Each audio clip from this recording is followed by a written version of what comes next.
Intro hook. Narrator. Imagine being on a plane and realizing the person sitting next to you, months ago. This isn't the start of a horror movie. It's a documented, chillingly real account tied to one of the most mysterious and paranormal aviation accidents in history. This is the story of Ghost Flight 4UR, and after hearing it, you might never look at an airplane the same way again. Act 1. The real accident visual.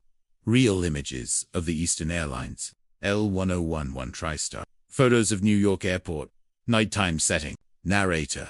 On the night of December 29, 1972, Eastern Airlines Flight 401 departed New York for Miami with 176 people on board. The aircraft, a Lockheed L1011 TriStar, was considered one of the most advanced of its time, but within minutes, it would be lying in the dark swamps of the Everglades in Florida. SFX cockpit alarms, scrambled radio chatter, turbulent sounds. Narrator. During lander approach, the crew noticed a seemingly simple problem. The landing gear light wasn't turning on. Distracted, they focused on the instrument panel and failed to notice the plane was slowly descending. At 11:42 p.m., Flight 401 crashed into the swamp. 101 people died on impact, including Captain Bob Loft and flight engineer Don Repo. Act 2. The return of the dead visual. Eerie reconstruction of an empty airplane corridor. Close-ups on crew members' faces. Narrator. So far, a tragic, but not uncommon accident. What no one expected was what began to happen in the months that followed. Eastern employees and crew members from other flights began reporting sightings on board, especially on planes using salvaged parts from Flight 401. SFX whispered voices. You shouldn't be here. Metallic doors creaking open. Narrator. Pilots, flight attendants, even passengers claimed to see a man in full uniform sitting silently. When approached, he would vanish. The description of his face was unanimous.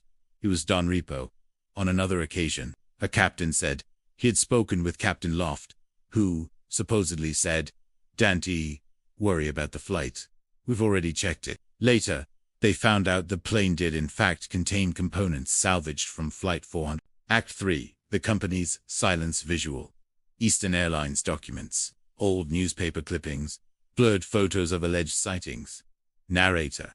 So what did Eastern Airlines do? They denied everything and quietly removed all reused parts from the aircraft involved in the reports. SFX. Sharp clicks of filing cabinets, closing, muffled tense background music. Narrator. Some of the reports were documented in books and private investigations. One story involves a flight attendant who saw Repo in the galley. She screamed, but before anyone could react, he calmly said, "There's no need to be afraid. There will never be another accident on this aircraft," then vanished in front of everyone. Act 4. Possible explanations visual. Psychologists, aviation experts, maps, and technical data overlays. Narrator.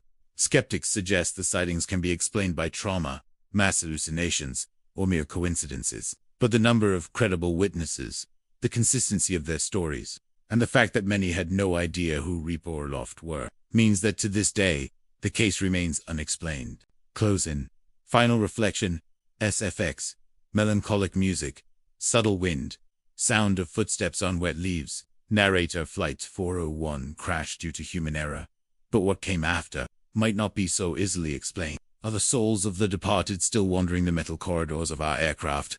Or are they, somehow, still trying to fulfill their duty, even after death? Closing line. Maybe some tragedies leave traces, and maybe, just maybe, the skies still echo with what was never laid to rest.